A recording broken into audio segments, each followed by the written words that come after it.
Here we go. Hey guys, welcome to the As the Leader Grows podcast. I am your host, Ken Joslin, where we are super passionate about helping business leaders build confidence, gain clarity, and create community. And I have got my new best friend on with us today. We're going to have an absolute blast. Miss Emily Ford. I'm just going to let her tell the story. This chick's done it all. She's got one of the top podcasts, built one of the top health and wellness businesses in America. She's got the bougiest hat on anybody's ever had on our show ever. So she wins the award for bougiest hat. Sean Michael Crane, who was on the podcast last week, wins the award for the abs because he's got abs on his abs on his abs. But we're going to have a great time tonight. Emily, welcome to the As the Leader Grows podcast. Thank you, Ken. I'm so honored to be here and get to know you. Yes. Tell the audience real quick. I know you're not at home right now, but tell everybody where you're at, what you've got going on, and what's going on in the life of It's Emily right now. Oh my goodness. Well, today I'm in Malibu, California, with spending time with girlfriends. This is something that's so important as we hustle, build, grow, and there's so much abundance happening right now in my life.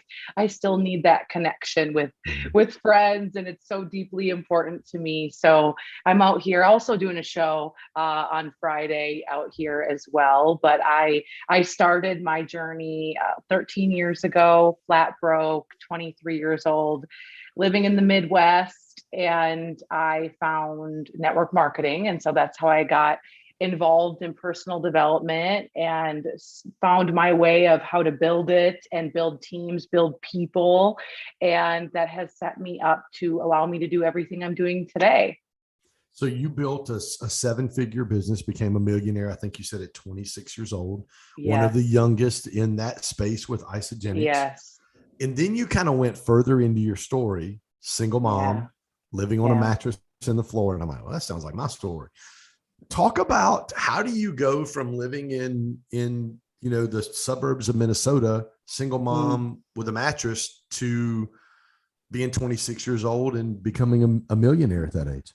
Oh my goodness. Well, when the student is ready, the teacher will appear.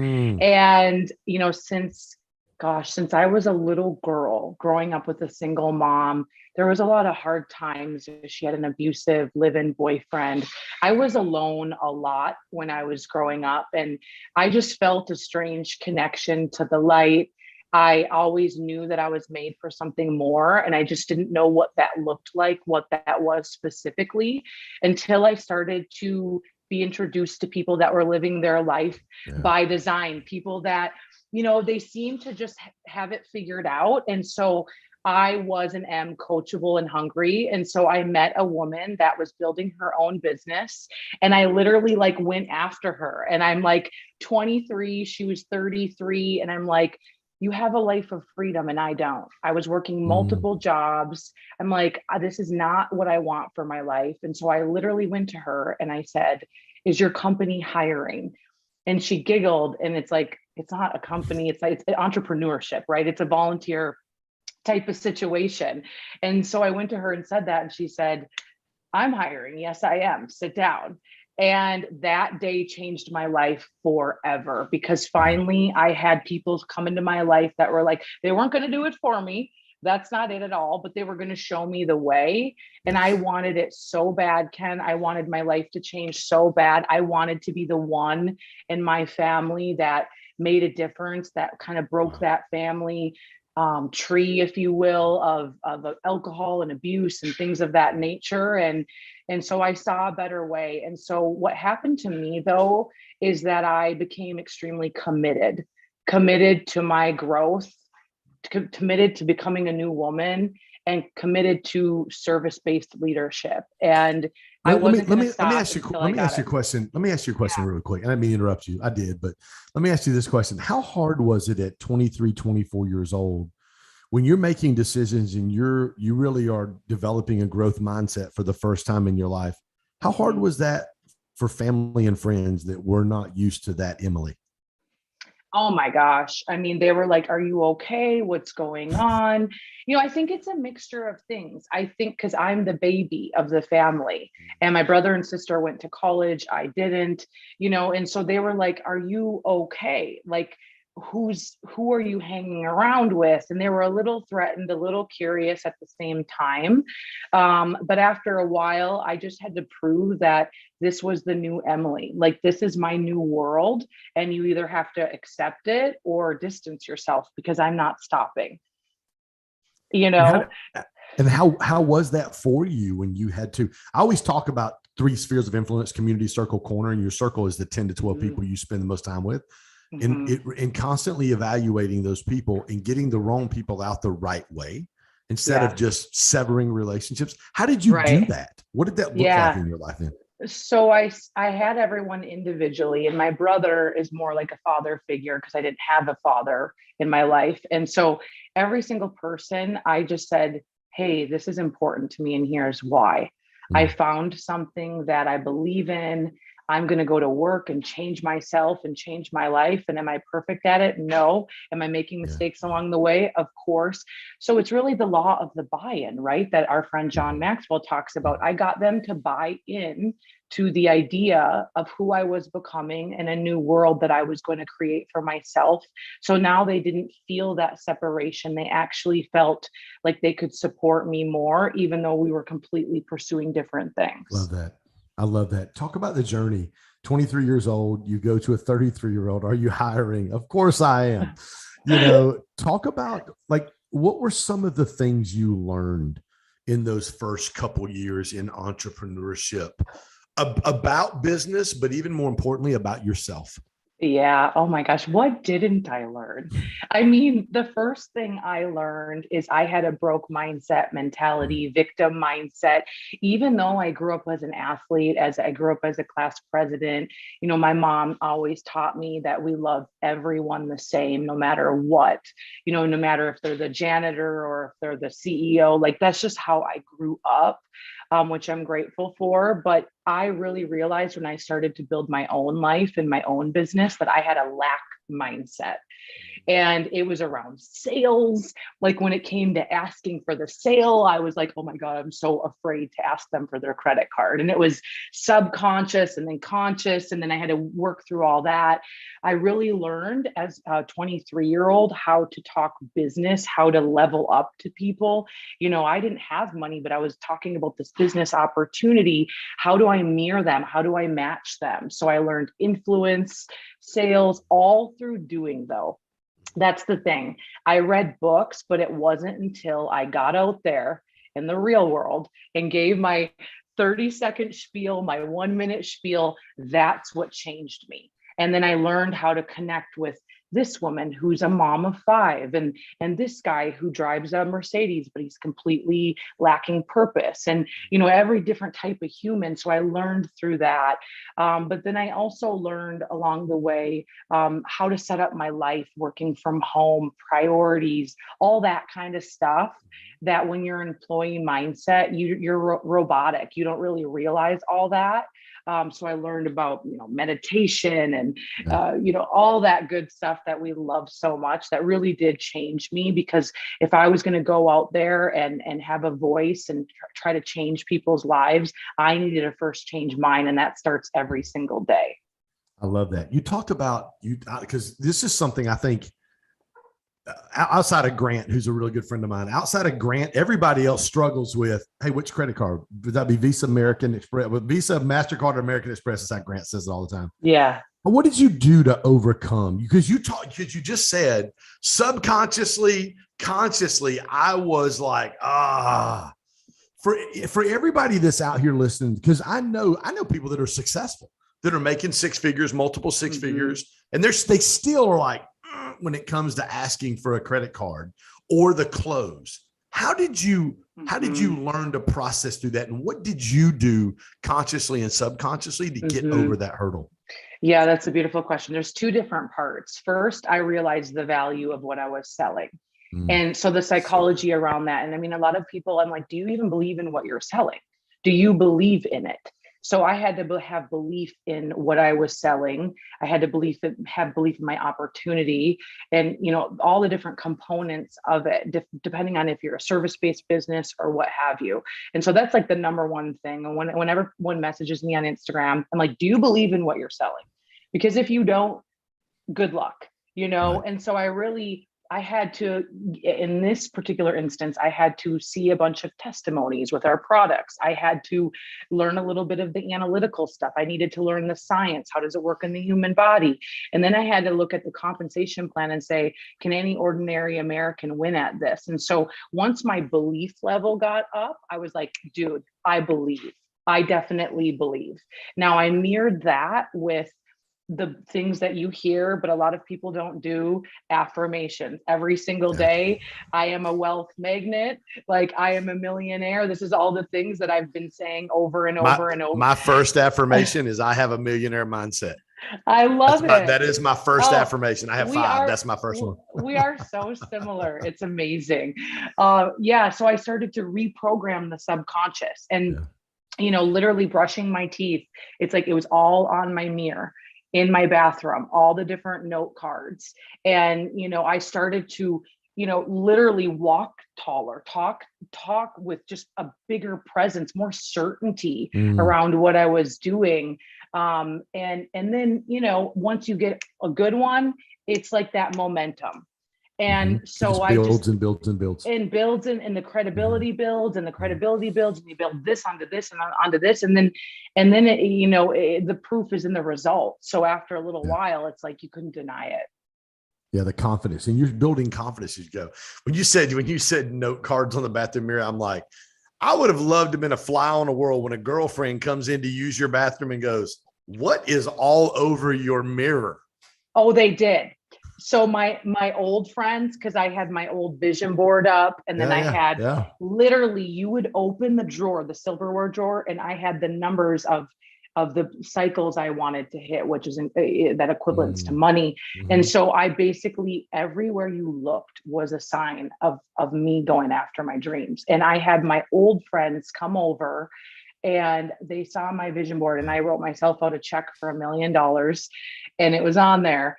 And they literally said, one of the girls said, I could tell you to this day, her name, everything. She said, do you think someone who didn't actually go to college actually make that kind of money? And it was like, think about it. Being a young girl, all we want is significance. And I was like, oh my, and it really hurt, and I could tell they were kind of snickering, whatever.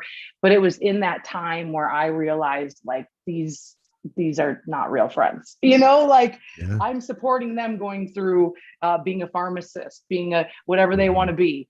And so, it's those little moments, though, that if you're not careful, it can completely take you off track. What would you say to somebody today that's in that same process? And they may not be 23, they may be 43. Yeah. They may be 53. They may be, older than you were at 23 years old, and they've got a dream, and they when somebody says note cards on your bathroom, because that sounds exactly like what I would do, like note cards in the bathroom, and like it's everywhere, all over my podcast studio. There's giant Post-it notes. There's things in my house. Like, what would you say to somebody who thinks that may be a little silly? Like, do affirmations really work?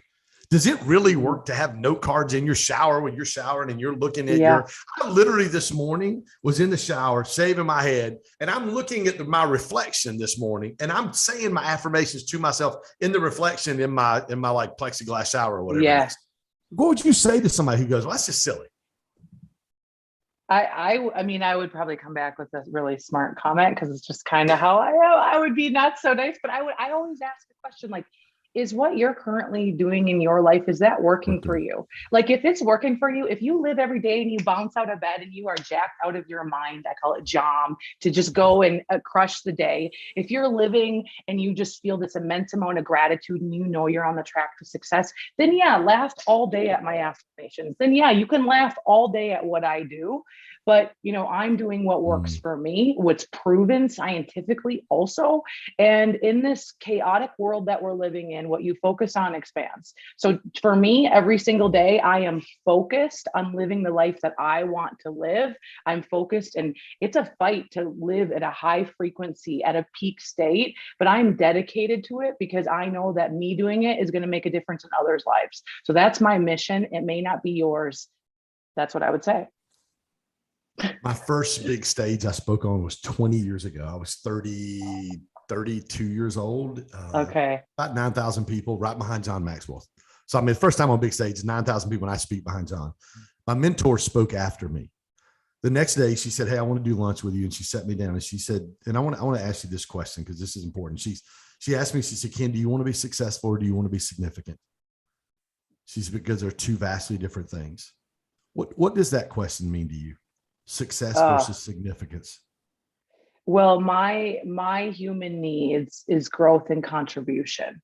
If you look at the 6 human needs, and for me, like I focus on how I can contribute and I need to grow. So success, what does that mean? It's arbitrary. Like, what does that define success? Right. But I do want to be significant in people's lives because then I know that I'm making a difference. Talk about, you at 26 years old. When was it making $1 million, becoming one of the youngest millionaires in, Isagenix? Talk about the level of fulfillment that you had, not just and I tell people all the time, like, I don't care how many zeros you got on your bank account. I don't care how many commas. When you lay your head down on the pillow at nighttime and you lived a fulfilling day, it's far greater than any level of success or any level of money. That's right. Talk about fulfillment and your ability to be able to, when you say be significant in other people's lives, talk to our audience about that. Yeah, I have grown so much through the whole process. And, I've had moments of getting lost. And that was around that time of like, oh wait, having a Bentley at 30, like this isn't fulfilling me. And I thought, like, I needed a mountain to climb, and I climbed one. And my human needs, if you heard me, are growth and contribution.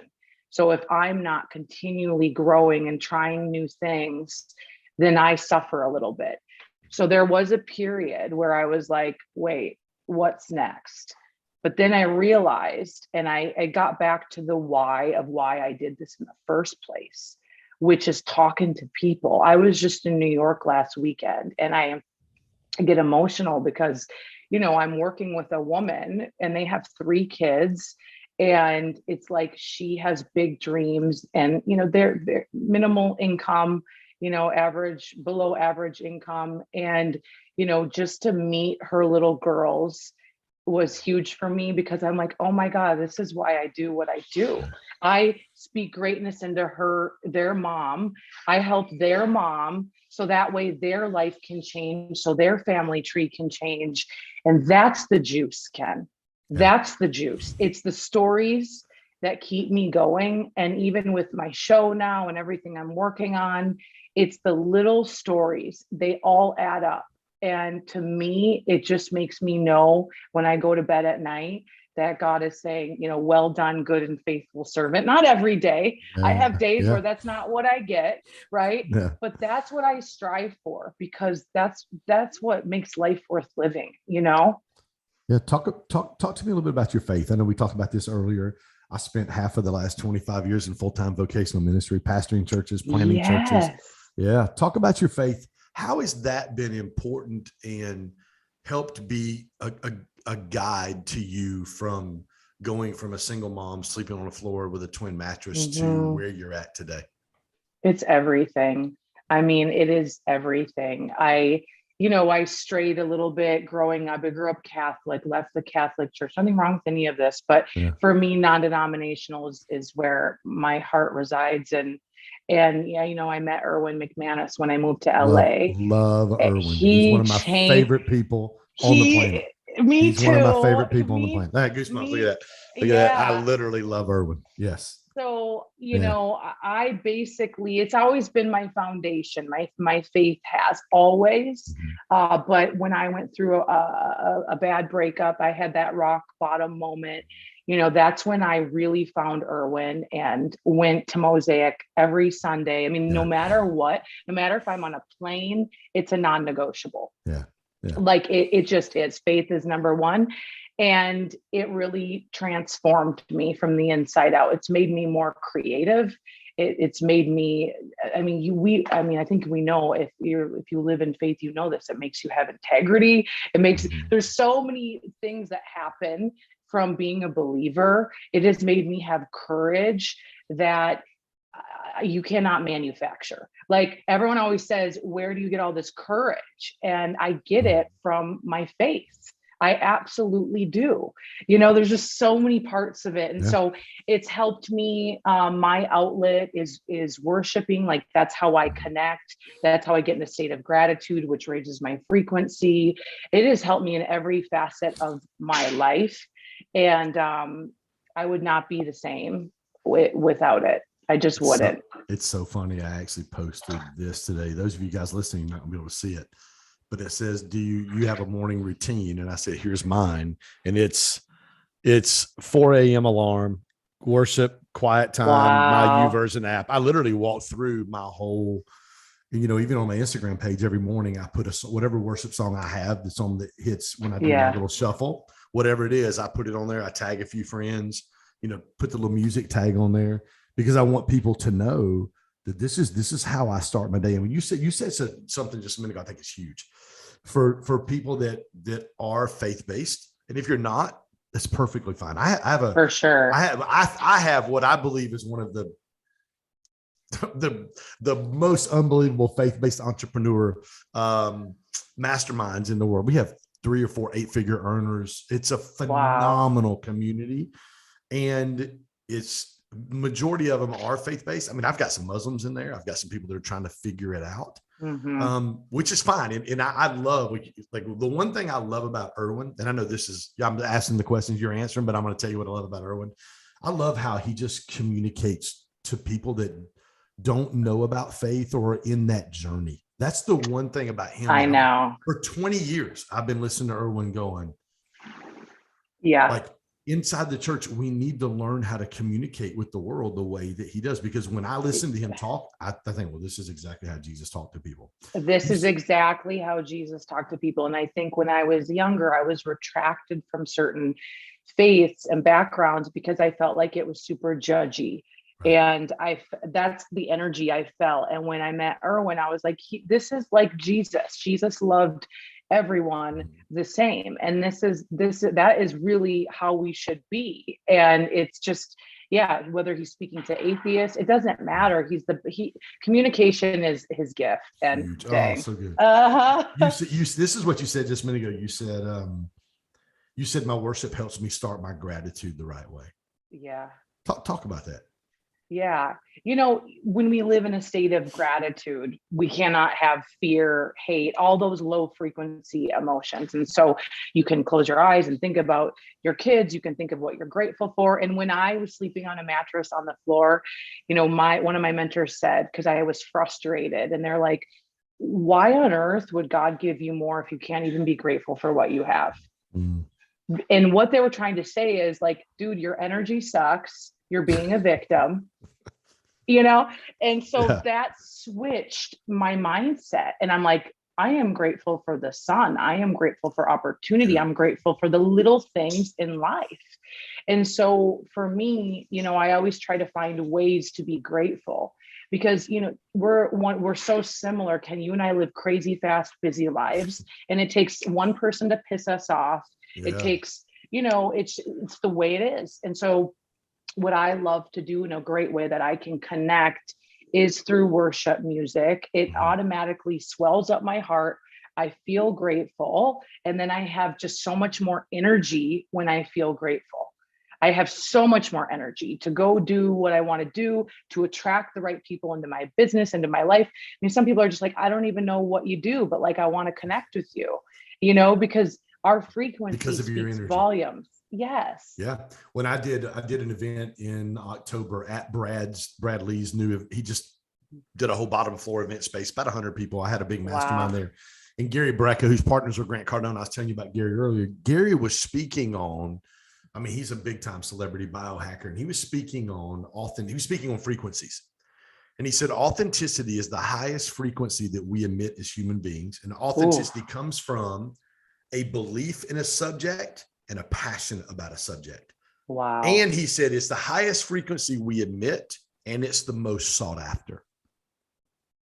So when you get around somebody who is, it's just like me and you. I met you 25 minutes ago, 30 minutes ago. And I'm like, I told you this before we got, I'm like, oh my God, girl, like you're like the female version of me. Like, yeah, when you live an authentic life, people are drawn to drawn. what you're doing. Like they Yes. want to be, they want to be around you. Talk about it. And I know this is probably not something you had to work on. It's, I think it's a gift to be able to do that. But talk about how huge that is to be able to do that. And if you're not that way, how can people who are listening become that way? To live an authentic life. Yeah. And be authentic. Yeah. You know, I was just walking with one of my best friends, Joanne, who I'm staying with, and I was telling her this on our hike. Like when you show up who you are, you don't have to edit yourself. You don't, and obviously we need to be polite and things like that, but there's nothing to hide. And I said to her, because we were talking about something, I said, the truth is good enough. So when I speak truth, I don't have to wonder what I said to someone. I don't have to edit myself. It's like, this is me, take it or leave it. And when you live that way, there is an immense amount of freedom, because it's just, this is you, your personality. And yes, you might be slightly different depending on if you have to mirror someone, their energy, wherever you are. But when you show up as you are, it gives other people permission to do the same. So other people feel comfortable around me, because they're like, oh, I'm just going to be myself. Like, they're not on trial. They're not being judged. They're not, it's everything to get this way. It absolutely is. And I think how you get this way is by getting to know yourself, which sometimes it's the most difficult to get to know yourself. But when you do the deep work and you do it every single day, you really know yourself. And that, allows you to emit a different level, a different frequency of love. And when you're off course. And I bet you do too, because you're super in tune with yourself. I do, because I'm reading Gabby Bernstein's book, Happy Days, and I was with my therapist this morning. I'm constantly digging and constantly going, okay, why did I react this way? Okay, where did this trigger come from? Because when you talked about your upbringing, and really your inner child and your inner like teenager, talk to our audience real quick about some of the growth. And you just said deep work, which is a word in this space. You hear that word, especially when you're listening, reading, going to therapy, all this. Let me say this real quick before you answer this. I say this about therapy all the time. Therapy is like preventive maintenance. You get your oil changed in your car every 3,000 to 5,000 miles. You don't wait till your engine breaks down. We have this stigma on therapy. If you're going to see a therapist, something's wrong with you. No, it's just an oil change. It's literally all it is. That's so good. It helps your engine and it helps you function the way God designed you to function. That's right. Talk about what are some of the things you have learned about you over the past few years that have helped you become more authentic, helped you become more attractional to people? Yeah. Well, there was a while, especially as a female leader, I mean, you're trying to like balance masculine and feminine energy, and you're leading people. And it's like, okay, should I be more of a dictator? Should I have more compassion? But if I have too much compassion, then I'm soft. And then, it's a dance. And what I realized is I can embody the best of both worlds, because that's who I am. I am huge, big-hearted. I'm an empath. I'm compassionate, but I'm also freaking assertive, and I can get the job done. And I'm not afraid to knock you around a little bit and tell you when you're being, like you're too many excuses. Yeah. So learning all that's been a definite journey. I've had so many deep defining breakthrough type of moments. One, I was speaking at GoPro, which is like one of the biggest network marketing events in the year. And so I'm on stage in front of all my peers, 10,000 people, crush it. I go sit down in the audience, and the next speaker coming up is Tony Robbins. So I'm sitting in the front row, just got done. I'm feeling so great about myself. And Tony asks the whole room, he's like, what is something that you've royally screwed up on? Like you've screwed up on it in your life. And I look at screw up things I look at it as lessons, because I try to learn from things. Yeah. So I sat there and I didn't raise my hand. And all of a sudden I'm sitting there and he is right in front of me towering over me. And he's like, he's like, stand up. And I was like, oh my God. So I stand up and he's like, talk to me. What have you screwed up on? And it didn't come from my head. It came from deep within my soul. I was like, my relationship with my dad. And then boom, intervention. I start crying. I'm in front of all these people that, respect me. But what happened was we broke through. And I realized that I wouldn't be the woman I am today if I had the father figure that I dreamed of, because I learned certain things by not having a father that I expected him to be. So I traded expectation for appreciation. And I had the biggest breakthrough of my life. Like literally, I felt like I lost 10 pounds. I'm like, actually, this is a gift. This is such a gift. And what a God moment. I'm just sitting here thinking, what a God moment for God to ordain that moment for you. It was a God moment. But then this is the part that I learned about leadership. I had people running up to me crying, and they're like, thank you for being a leader, but being so vulnerable at the same time. They're like, you just went on a different level. And inside for a minute, I was like, I'm a little humiliated right now that this is happening in front of all these people I mentor. But then I realized, actually, this is the greatest gift that I could have ever had and given, because I'm a real person with real feelings who's just trying to get better every single day. One of my affirmations I write down is, I am whole. I choose to use past pain to help others find healing. And what you did was, as a leader, you chose to be vulnerable so other people could find freedom.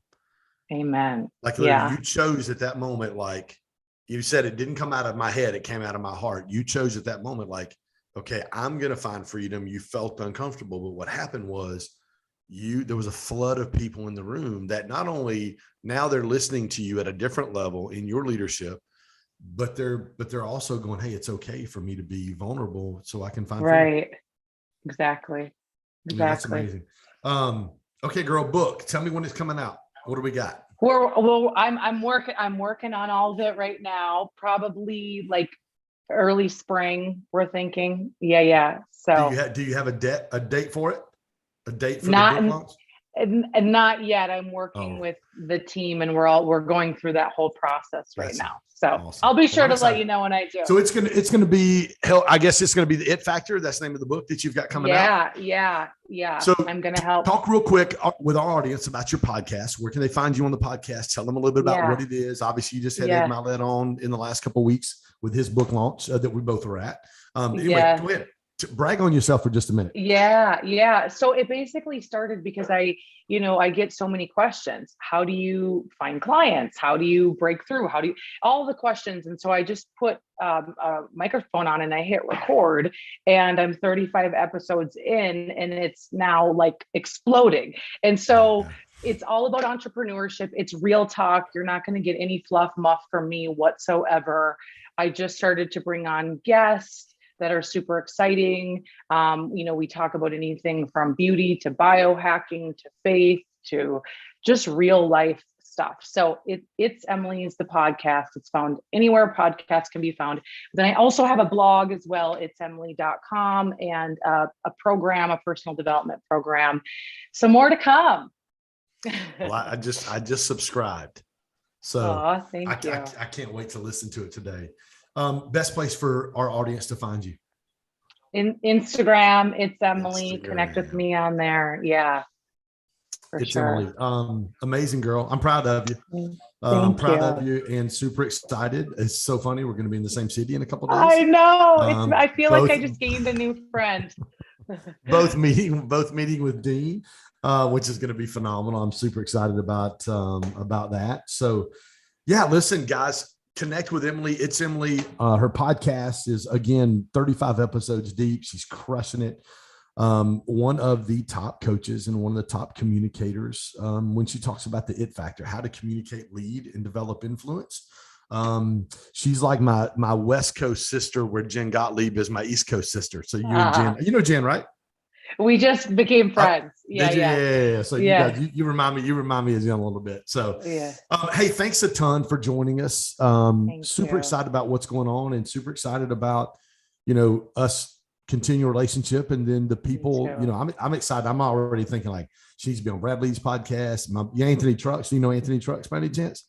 No. So you got, Anthony's a real good friend of mine. Speaks with Dean and Tony a lot. You need to be on Anthony's podcast.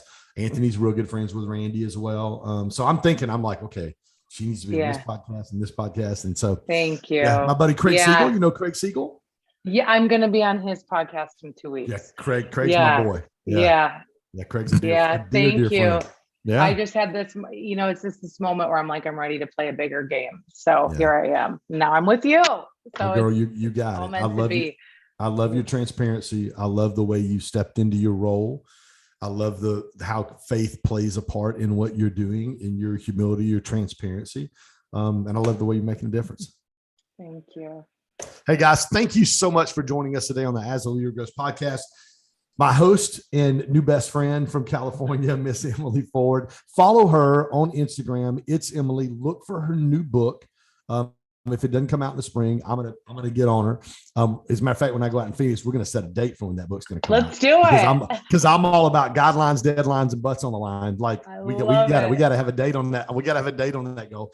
But guys, again, thanks for joining us so much. Follow Emily, connect with her, download, subscribe on her podcast. And if this podcast has blessed you, if it's added value to you in any way, man, smash that like button, download, subscribe. If you're listening to it on your iPhone, share a screenshot, put it on Instagram, tag Emily, tag myself. We'll both reshare, help you grow your Instagram influence a little bit as well. Again, thanks for joining us. We'll see you on the next episode.